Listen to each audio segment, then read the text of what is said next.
بیٹی قرآن پہ ہاتھ رکھتی ہے بلکہ اس سے رکھوایا جاتا ہے زبردستی۔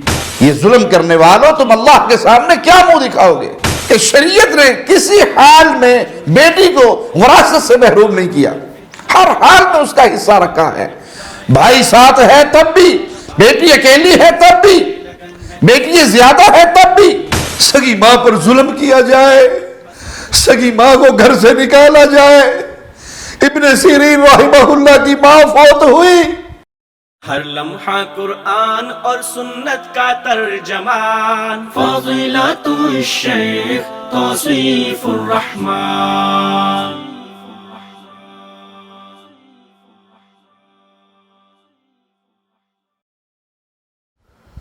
السلام علیکم ورحمۃ اللہ وبرکاتہ۔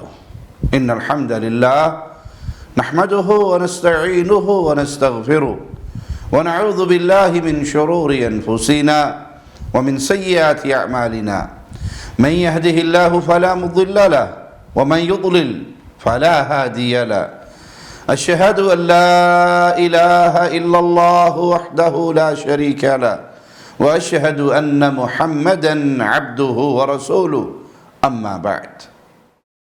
ہمارے معاشرے میں جہاں بہت ساری بدعات و خرافات اور جاہلانہ رسومات کا دور دورہ ہے، وہاں ایک بد رسم قرآن سے شادی کے نام پر بھی معروف ہے۔ خاص طور پہ سندھ اور جنوبی پنجاب کا علاقہ، وہاں یہ ظلم کا کھیل کھیلا جاتا ہے۔ بیٹی قرآن پہ ہاتھ رکھتی ہے بلکہ اس سے رکھوایا جاتا ہے زبردستی، اور وہ یہ اعتراف کرتی ہے کہ میں نے اپنا حق اپنے بھائیوں کو یا اپنے والدین کو معاف کر دیا، زندگی بھر میں کنواری رہوں گی، کسی سے شادی نہیں کروں گی، اور اسے قرآن پاک لا کے دے دیا جاتا ہے، ایک کمرے میں بند کر دیا جاتا ہے، اور اس کی شادی وہ اپنی سوچ اور فکر کے مطابق قرآن سے کر دیتے ہیں۔ یوں ایک عورت کا، ایک مسلمان بیٹی کا حق مار لیا جاتا ہے، اس کی ضروریات، اس کی خواہشات کا گلا گھونٹ دیا جاتا ہے، اور اس کے پیچھے کہانی اس کی جائیداد، اس کی زمین ہڑپ کرنے کا،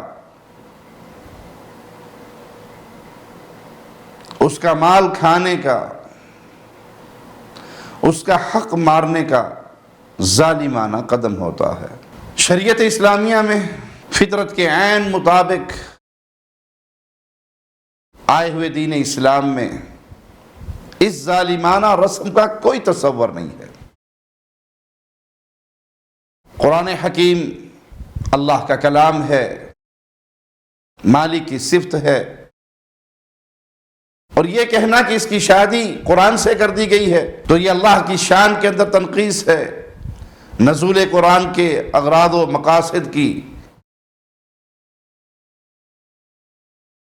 مخالفت ہے۔ یہ قرآن کتاب ہدایت ہے، یہ اس لیے نازل ہوا کہ حق والوں کا حق ان کو دے دیا جائے، یہ کسی کا حق مارنے کا ذریعہ نہیں ہے، یہ تو حقوق بیان کرتا ہے۔ بیٹی کا کیا حق ہے، ماں باپ کا کیا حق ہے، آپ کے اوپر کس کس کے حقوق ہیں، یہ تو عدل کرنے والی کتاب ہے، عدل کی طرف بلانے والی کتاب ہے۔ ظلم کرنے کے لیے اس کتاب کو ذریعہ نہ بنائیے، اور یہ ظالمانہ رسم قرآنی احکامات کے خلاف ہے۔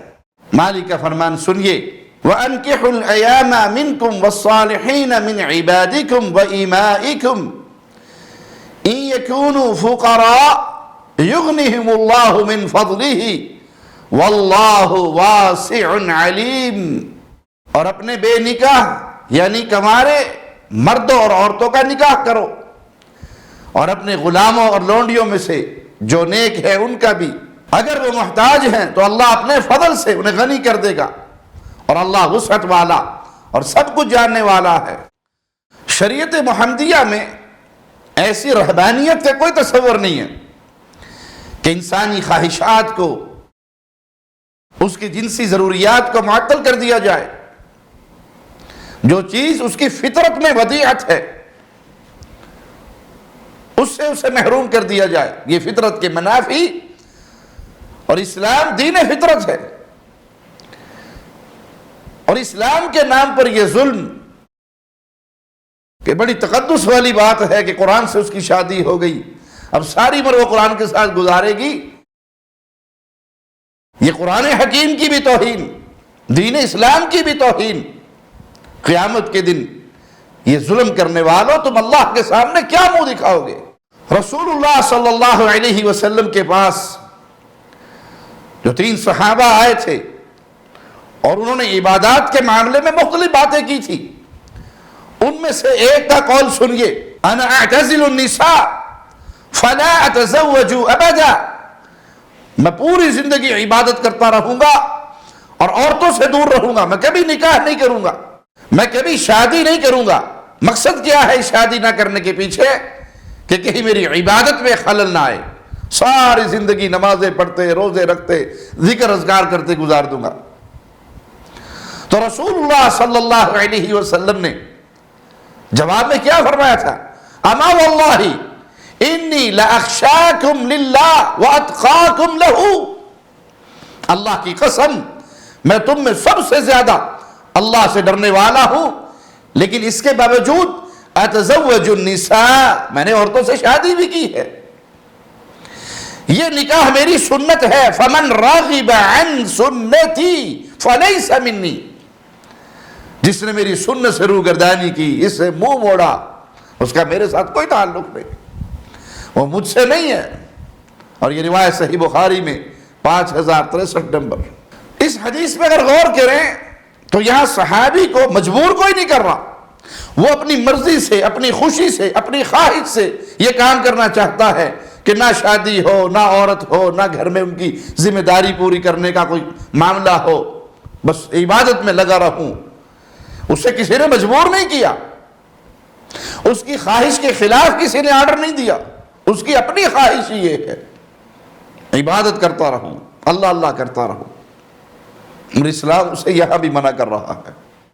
اور اس رسم بد میں بیٹی کو زبردستی وراثت سے محروم کرنے کے لیے اس کی قرآن سے شادی کی جاتی ہے، اس کے جرم اور ظلم ہونے میں کیا شک ہے؟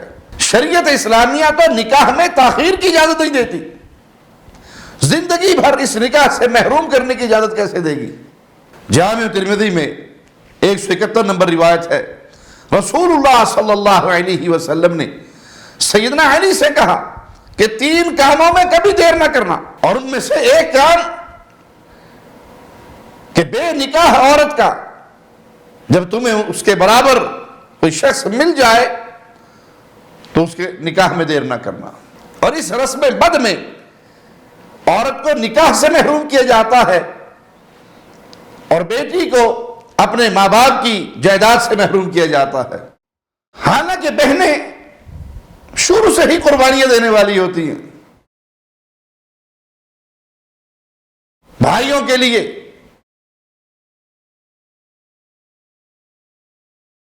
اپنا حق چھوڑنے والی ہوتی ہے، ان سے محبت میں بہنوں کی محبت کا عجیب معاملہ ہے۔ کہا جاتا ہے کہ ایک بادشاہ نے ایک عورت کے خاوند کو، اس کے بیٹے کو اور اس کے بھائی کو گرفتار کر لیا اور اسے کہا کہ 2 کو میں نے قتل کرنا ہے، 1 کو چھوڑ دوں گا، لیکن یہ فیصلہ تیرے ہاتھ میں ہے، جس کو تو کہے گی اس کی زندگی بخشوں گا، 2 کو میں نے مارنا۔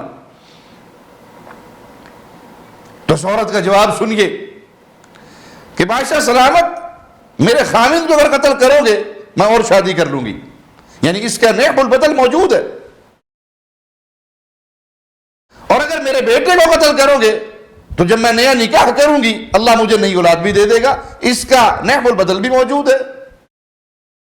آپ نے مجھے اختیار دیا کہ ایک کو بچا لو، تو میں بچانے کے لیے اپنا ہاتھ اپنے بھائی کے سر پہ رکھتی ہوں، میرے بھائی کو نہ مارنا، کیونکہ میرے بابا فوت ہو گئے، اب بھائی نہیں پیدا ہو سکتا۔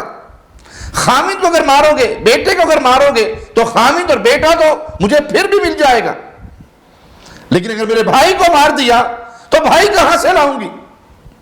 بادشاہ اس کی ذہانت پہ اتنا خوش ہوا کہ تینوں کو ہی چھوڑ دیا۔ تو بہنیں تو قربانی دینے والی، بچپن سے اپنے بھائیوں کے لیے اپنے حق کو چھوڑنے والی، یہ زمین کے چند ٹکڑوں پر اور زمین کی چند بالشتوں پر تم اپنی بہنوں پر یوں ظلم کرو کہ ان کو نکاح کے حق سے محروم رکھ کر ان کی خواہشات کو قتل کرو، اور وہ مال کا حق جو اللہ نے ان کے لیے مقرر کیا ہے، یہ زمین تم اپنی ماں کے پیٹ سے نہیں لائے، یہ اللہ نے تمہیں دی ہے۔ جس اللہ نے تمہیں زمین دی ہے اس اللہ نے بہنوں کا حق بھی بیان کیا ہے۔ اور یہ چند ٹکڑے، یہ چند مرلے، یہ چند مربع، یہ چند ایکڑ زمین اپنی بہن کی دبا جاؤ گے، کھا جاؤ گے، تمہیں تو مرنے کے بعد چند گز ہی ٹکڑا نصیب ہوگا، یہ پھر یہی رہ جائے گی۔ لیکن اللہ کے سامنے کیا جواب دو گے جب یہ ساتوں زمینوں کا توق بنا کے تمہارے گلے میں ڈال دیا جائے گا؟ اللہ جب عدل کرے گا اس عدل کی کیفیت کیا ہوگی کہ رسول اللہ صلی اللہ علیہ وسلم فرماتے ہیں سینگ والی بکری نے کسی بے سینگ والی بکری کو مارا ہوگا، اللہ ان دونوں کو پھر پیدا کرے گا، اور جس کی سینگ نہیں اسے سینگ دیے جائیں گے اور وہ اپنا بدلہ لے گی، اس کے بعد وہ پھر مٹی ہو جائیں گے۔ لیکن کہاں انسان تیرے مارے ہوئے حق، اور وہ بھی اتنے پیارے رشتوں کے کہ تم ایک پلیٹ میں کھانا کھاتے تھے، ایک چرپائی پہ لیٹتے تھے، ایک ماں کی چھاتی سے تم دونوں نے دودھ پیا، تمہارے درمیان تو بڑی محبتوں کے رشتے اور بڑے پیار کے رشتے، یہ دنیا کے چار ٹکڑوں نے تمہاری آنکھوں کو ایسے اندھا کر دیا کہ اپنی بہنوں کا حق مارنے لگ گئے، اور قرآن سے شادی کروا کے اس کے وہ بنیادی حقوق جو اسلام نے دیے ہیں اس سے محروم کر دیا۔ سورۃ النساء میں وراثت کے احکامات ذکر کرتے ہوئے اللہ مالک نے بیٹی کی وراثت کی 3 صورتیں بیان فرمائی ہیں کہ اگر نرینہ اولاد موجود ہے یعنی بیٹی کے ساتھ بیٹا بھی ہے تو للذکر مثل حظ الانثیین، بیٹی کو بیٹے کی نسبت آدھا ملے گا۔ مثال کے طور پہ کوئی شخص فوت ہوا اور اس کی کل پراپرٹی ملکیت 4 کروڑ ہے اور ورثاء میں ایک بیٹا اور 2 بیٹیاں ہیں، تو بیٹے کو 2 کروڑ ملیں گے اور بیٹیوں کو 1-1 کروڑ ملے گا۔ اور اگر نرینہ اولاد نہیں ہے، لڑکا نہیں ہے، بیٹا نہیں ہے، اولاد میں صرف بیٹیاں ہیں، تو ان کی تعداد دیکھیں گے، اگر بیٹی اکیلی ہے تو مالک کا فرمان، مولا کا فیصلہ کیا ہے وَإِنْ كَانَتْ وَاحِدَةً فَلَهَا النُّصْفُ، اگر وہ اکیلی ہے تو آدھی ملکیت بیٹی کو ملے گی، اور اگر بیٹا نہیں لیکن بیٹی زیادہ ہیں تو پھر مالک کا فیصلہ کیا ہے فَإِنْ كُنَّ نِسَاءً فَوْقَ اثْنَتَيْنِ فَلَهُنَّ ثُلُثَ مَا تَرَكَ، تو پھر وہ ساری بیٹیاں 2/3 حصے میں شریک ہوں گی۔ یہ صورت بیان کرنے کا مقصد کیا ہے کہ شریعت نے کسی حال میں بیٹی کو وراثت سے محروم نہیں کیا، ہر حال میں اس کا حصہ رکھا ہے، بھائی ساتھ ہے تب بھی، بیٹی اکیلی ہے تب بھی، بیٹی زیادہ ہے تب بھی، کوئی صورت ایسی نہیں جس میں اس کا حق چھین لیا جائے اور کوئی اور کھا جائے۔ یہ فرسودہ سوچ، یہ گندی بات کہ اس کی اگر شادی کریں گے تو ہمیں اپنی جائیداد بانٹنی پڑے گی، بہت سارے لوگ، بہت سارے خاندانوں میں یہ رواج ہے کہ اگر بیٹی کی شادی ہو جائے گی تو ہماری جائیداد بٹ جائے گی. بھائی یہ جائیداد تمہیں کس نے دی؟ اللہ نے. یہ حق کس نے رکھا؟ اللہ نے. اگر یہ جائیداد اللہ کے قانون کے مطابق تقسیم کرو گے اس پہ تمہیں اجر ملے گا، اور نہیں کرو گے تو اس پہ سزا ملے گی.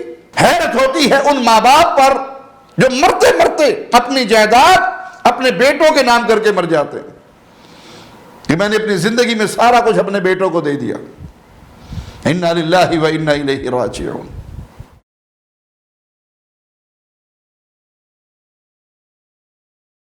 تمہاری عقل کتنی ماری گئی کہ تم اپنی قبر کو جہنم کا گڑھا بنا رہے ہو بیٹوں کی وجہ سے. جائیداد بیٹوں کو ملے یا بیٹیوں کو، تم نے تو اپنی قبر میں اکیلے ہونا ہے. لیکن یہ گناہ کر کے ہو سکتا ہے تمہاری قبر جہنم کا گڑھا بن جائے کہ تم بیٹیوں کا حق مار کے اسلام کی مخالفت کر کے آ رہے ہو. اگر باپ فوت ہو جاتا ہے، وراثت تقسیم ہوتی ہے، تقسیم وراثت کے موقع پر اگر لڑکی کماری ہے تو بھی وہ حق سے محروم نہیں، اس کا حق اسے دیا جائے گا. وہ ساری زندگی اپنے بھائیوں اور بھابھیوں کے دروازوں پر غلام بن کر نہیں بیٹھے گی، لوڈی بن کر نہیں بیٹھے گی، بلکہ اپنے باپ کی وراثت میں سے اپنا حصہ پائے گی. شریعت نے یہ قانون کیوں مقرر کیا ہے؟ تاکہ کوئی ظالم بھائی اپنی بہن کو جائیداد سے محروم نہ کرے. اور اکثر یہ جملے سننے کو ملے ہیں، بہن بھائی سے ملنا چاہتی ہو یا جائیداد لینا چاہتی ہو؟ مانا کیا؟ اگر تم جائیداد لوگی تو بھائی نہیں ملے گا. یہ ظلم کرنے والا بھائی اگر یہ سوچ لے کہ میں اپنی بہن کا ظلمن حصہ مار رہا ہوں، حق مار رہا ہوں، اللہ کے سامنے جب کھڑا ہوں گا میرا کیا فیصلہ ہوگا؟ میں کس کٹہرے میں ہوں گا؟ اور بعض بہنیں وہ اس خوف سے ہی کہ بھائی نہ ٹوٹ جائے، بھائی ملنا نہ چھوڑ دے، کیونکہ سسرال میں بے عزتی ہوتی ہے. تیرا ایک ہی بھائی تھا وہ بھی نہیں ملتا، تیرے 2 بھائی تھے وہ بھی نہیں ملتے، اور میرا مقدمہ سسرال میں کمزور ہو جائے گا. بھائی آتا رہے ملتا رہے تو سسرال والوں پہ اثر رہتا ہے کہ اس کے پچھلے آ رہے ہیں، اس پہ کوئی ظلم زیادتی نہ کی جائے. اور جب یہ پتا ہو کہ اس کے پیچھے سب اس سے تعلق توڑ چکے ہیں تو الا من رحم ربی، پھر پیمانے کچھ اور ہوتے ہیں، پھر انداز گفتگو کچھ اور ہوتا ہے. وہ ڈر وہ خوف ختم ہو گیا کہ اس کے پیچھے کسی نے آ کر کون سا ہم سے پوچھنا ہے یا کوئی ہمارے خلاف کوئی قدم اٹھائے گا، اس کے تو کوئی رہے نہیں، سب ٹوٹ گئے، اب جو چاہے سلوک کروں. ارے بھائی اس کے پیچھے کوئی نہ رہے، یہ تو یاد رکھا کرو یہ اللہ کی بندی ہے. اس پہ ظلم کرو گے تو اس ظلم کا قیامت کے دن تمہیں بدلہ دینا پڑے گا. جائیداد کے لالچ میں اپنی بہنوں کی زندگی برباد کرنے والوں، قرآن سے شادی کے نام پر یہ ظلم کا بازار گرم کرنے والوں، اللہ سے ڈر جاؤ. قیامت کا دن ہوگا، ان مظلوم بہنوں کے ہاتھ ہوں گے اور تمہارے گریبان ہوں گے، اور اللہ انصاف فرمائے گا. اللہ مالک کسی پہ ظلم نہیں کرے گا. وہ عدل کرے تو تھر تھر کانپے، اونچی شانوں والے. وہ رحمت کرے تو بخشے جائیں مجھے سے بھوکا لے. اس کی رحمت ہو تو گناہگار معاف ہوں گے، لیکن اگر وہ عدل کرے گا تو بڑی بڑی شانوں والے کانپتے ہوئے نظر آئیں گے. تو اللہ سے ڈریے، اپنی بہنوں کا حق ادا کیجیے. آپ کو نہیں پتا کس کی زندگی کب ختم ہو جائے گی. آپ بہنوں کا حق مار لیے، ہو سکتا ہے بہن کی زندگی ابھی 50 سال 30 سال 20 سال باقی ہو اور آپ یہ گناہ کرتے ہی موت کے منہ میں چلے جائیں. وہ چند دن پہلے ایک اولڈ ہاؤس کی ایک عورت کا انٹرویو سوشل میڈیا پہ وائرل ہوا. ایک ظالم اپنی ماں کو اولڈ ہاؤس میں چھوڑ کر آیا. وہ اس کی بوڑھی ماں جو زمین اچھی بھلی زمین کی مالک، کئی ایکڑ زمین اس کی، ماں کے دل میں آیا کہ بیٹا مجھے پھر گھر لے جائے. اس نے اس اولڈ ہاؤس کی مینیجر سے کہا کہ مجھے میرے بیٹے سے رابطہ کرو، مجھے آ کے ملے اور گھر لے جائے۔ وہ گھر لے گیا اور چند دنوں کے بعد دوبارہ آیا اور آ کر کہنے لگا کہ اب ہماری ماں آپ کو نہیں کہے گی، اب ہماری ماں آپ کو نہیں کہے گی میرے بیٹوں کو بلاؤ، یہ میں نے گھر جانا ہے، اب آپ کو تنگ نہیں کرے گی، سکون سے یہاں رہے گی۔ اور وہ بوڑھی عورت بھی کہنے لگی کہ میں آپ کو دوبارہ نہیں کہوں گی۔ جو بیٹا چھوڑ کے چلا گیا تو اس بوڑھی عورت نے اس مینیجر کو اپنے کمرے میں بلایا، اس عورت کو اپنے کمرے میں بلایا اور اپنی کمر دکھائی۔ وہ کمر اس کی ڈنڈوں کے نشانوں سے بھری ہوئی تھی، اس مار سے اس کے جسم پہ لاشیں پڑی ہوئی تھی۔ کہا میرے بیٹے اور بہو نے مجھے اتنا مارا ہے کہ اب میں دوبارہ نہیں کہوں گی کہ مجھے میرے بیٹے کے پاس بھیج دو۔ دو رہی ہے، اس کی حالت بڑی خراب ہو گئی۔ میں نے اس کے بیٹے کو فون کیا رفاقت علی کو کہ تمہاری ماں کی حالت ٹھیک نہیں ہے تو اس کو لے جاؤ، 2 دن اس کی خدمت کر لو۔ لیکن وہ آیا، لینے ضرور تھا، اس کو لے کر اس کو واپس بھی گیا اور 2 ویک بعد اس کو واپس لے آیا۔ آتے نا مجھے کہتی ہے کہ ماما جی ہوں میں نہ روندی نہ میں تنگ کر دی۔ میں نے کہا کہ کیا ایسا جادو ہو گیا؟ اس کا بیٹا بھی کہہ رہا ہے کہ اب یہ تنگ نہیں کرے گی، میرا وعدہ ہے۔ جب وہ رفاقت علی چلا گیا ہے یہاں سے تو مجھے کہتی ہے نہیں ماما اندر آ۔ میں اندر گئی ہوں، مجھے قمیض اتار کے بتایا اس نے، اتنے اتنے ڈنڈوں کے نشان آج تک وہ نہیں مجھے بھولتے، سر سے لے کر پاؤں تک اتنے اتنے بڑے نیل پڑے ہوئے تھے۔ کہتی ہے نہیں مائے میں نہ ہون جاندی، مینوں پتر بہت ماردا ہے۔ انا للہ و انا الیہ راجعون۔ جس ماں کے قدموں کے نیچے جنت ہے، جو ماں جنت کا دروازہ ہے،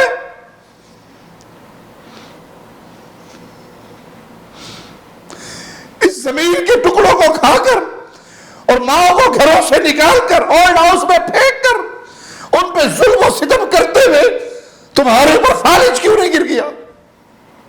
تم ہلاک و برباد کیوں نہیں ہو گئے؟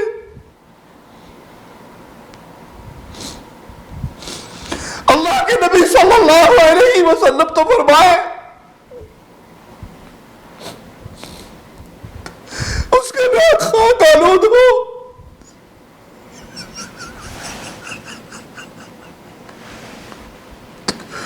جو اپنے بوڑھے ماں باپ کو پائے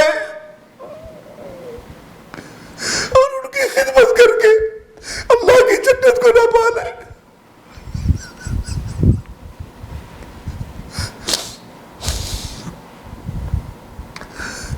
بڑھاپے میں دونوں کو پائے یا کسی ایک کو اور ان کی خدمت کر کے اللہ کی جنت کا حقدار نہ بن جائے۔ ارے بھائی کہاں عمر ابن خطاب رضی اللہ عنہ وارضا اور کہاں اویس قرنی تابعی۔ اللہ کے نبی صلی اللہ علیہ وسلم عمر سے کہتے ہیں رضی اللہ عنہ وارضا، عمر ہو سکے اگر تیری ملاقات اویس قرنی سے کبھی ہو تو اس سے اپنے لیے مغفرت کی دعا کروانا۔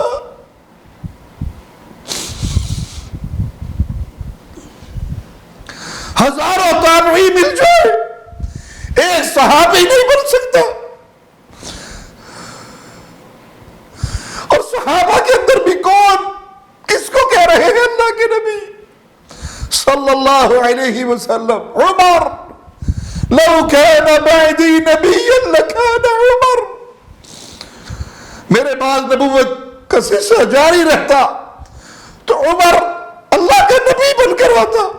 اس سے کہا جا رہا ہے اویس قرنی مل جائے تو اس سے اپنے لیے دعا کروانا۔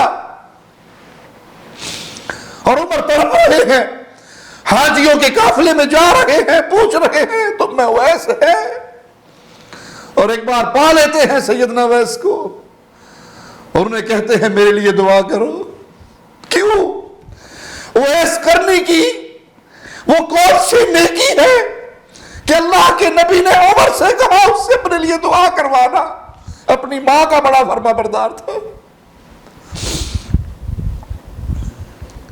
ظالموں تمہارے ہاتھ کیسے اٹھے اس ماں پر جس نے اپنے ہاتھوں سے تمہاری گندگیوں کو دھویا تھا، تمہارے پیشاب والے بستر پر رات کو خود سوتی تھی،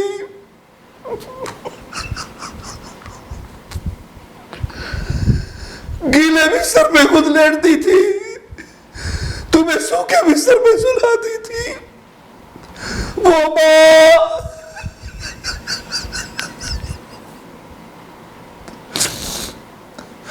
تم بیمار ہو جاتے، تمہیں تکلیف ہوتی، بہت ساری رات تمہیں کندھے لگا کر لوریے دیتے ہوئے گزار دیتی۔ آج دنیا نے ایسی آنکھوں کو اندھا کر دیا، اپنی سگی ماں پر ڈنڈے برسائے جائے،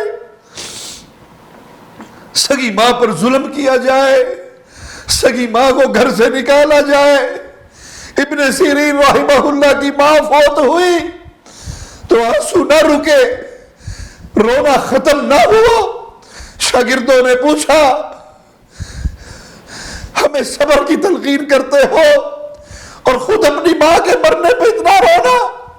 کہا ماں کے مرنے پہ نہیں رو رہا، ماں کی شکل میں جنت کا ایک دروازہ کھلا تھا، آج وہ دروازہ بند ہو گیا، اپنی بدنصیبی پہ رو رہا ہوں۔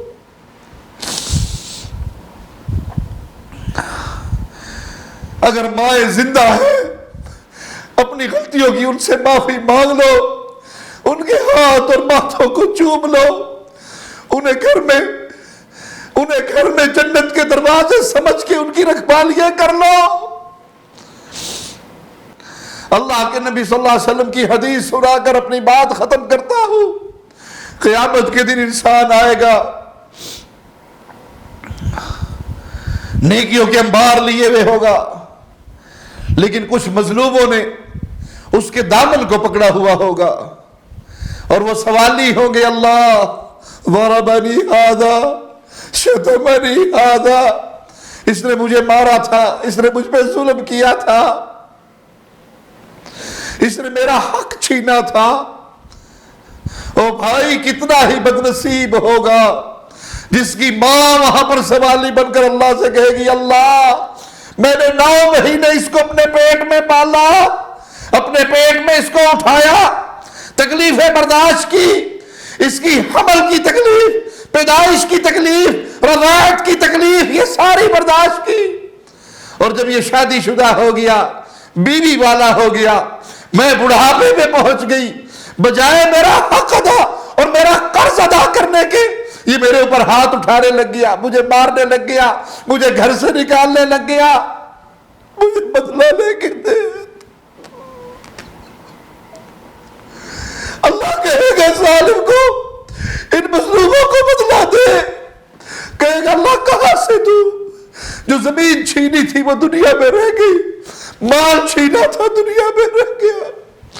مالک فرمائے گا نمازیں تو نے پڑھی، روزے تو نے رکھے، حج تو نے کیے، جو تو نے نیکیے کی، جو نیکیوں کے انبار لایا ہے، یہ نیکیے غریبوں میں، ان مظلوموں میں بانٹ دی جائے۔ کچھ بدنصیب ایسے بھی ہوں گے ساری نیکیاں ختم ہو جائیں گی، لیکن مظلوم ابھی باقی ہوں گے۔ اللہ کہے گا انہیں بھی دے، وہ کہے گا تو کرنسی ختم ہو گئی، وہ نیکیوں کی کرنسی ختم ہو گئی جو دنیا پہ نہیں قیامت کے دن چلنی ہے، اب کہاں سے دوں؟ مالک فرمائے گا ان کے گناہ تیرے سر پہ لاد دیے جائیں گے، ان کے گناہ تو اٹھائے گا۔ مظلوم گناہوں سے فارغ ہو کر جنت میں، یہ نیکیوں کے انبار لانے والا ظالم گناہوں کو اپنے سر پہ لاد کے جہنم میں ہو جائے گا۔ تو چاہتے ہو قیامت کے دن تمہارا گریبان بہنیں اللہ کے ہاں پکڑے، تمہاری مائیں پکڑے، تو اللہ کے لیے اللہ سے ڈر جاؤ، بہنوں پر ظلم نہ کرو، ان کا حق ان کو دو۔ اگر وہ تمہیں کہے بھی کہ ہم نے معاف کر دیا، نہیں تب بھی دو، کیونکہ وہ جانتی ہے زمین لینے کے بعد بھائی نہیں ملے گا، نہ عید پہ آئے گا، نہ خوشی پہ آئے گا، نہ کسی موقع پہ اپنا منہ دکھائے گا، تو وہ چاہتے ہوئے اپنا حق لینے کے تمہارے چہرے کی زیارت کے لیے، دیدار کے لیے اپنے اس حق کو چھوڑ دیتی ہے۔ زبردستی دو ان کو، اس بد رسم کو معاشرے سے ختم کرو کہ بہن نے معاف کر دیا. نہیں، بہن کا حق دو. وہ لینے کے بعد آزاد ہے، اس میں جو چاہے تصرف کرے. وہ اپنے بھتیجوں کو ہدیہ کچھ دے دے، اپنی بھتیجیوں کو دے دے، اللہ نام پہ دے دے، رشتہ داروں میں وہ اس کا ہے، جو چاہے کرے. آپ تو ایک دفعہ دے دو اسے. اور اپنی ماں کا خیال کرو، اپنے والد کا خیال کرو. یہ والد جنت کا درمیانی دروازہ ہے، اس کی حفاظت کرو. ماں کا بڑا مقام ہے. ماں نے تمہیں گود میں پالا ہوا ہے، لیکن کبھی نہ بھولنا تم ماں کی گود میں پل رہے ہو، اور باپ تمہیں اور تمہاری ماں کو اپنے سر اور اپنے دماغ میں سنبھال کے بیٹھا ہے. وہ محنت کرتا ہے، وہ مزدوری کرتا ہے، وہ نوکری کرتا ہے، وہ کاروبار کرتا ہے، وہ تپتی ہوئی دوپہروں میں کام کرتا ہے، وہ سارا کچھ کر رہا ہے تمہیں اور تمہاری ماں کو سکون دینے کے لیے. اللہ سے دعا ہے اللہ ہماری خطاؤں کو معاف فرمائے، اللہ ہمیں زندہ رکھے ایمان کی بہترین حالت میں. اللہ ہمیں موت دے تو اس حال میں اللہ ہم سے راضی ہو، ہم اللہ سے راضی ہوں. اقول قولی ھذا واستغفر اللہ لی ولکم ولسائر المسلمین. ہر لمحہ قرآن اور سنت کا ترجمان، فضیلت الشیخ توصیف الرحمان.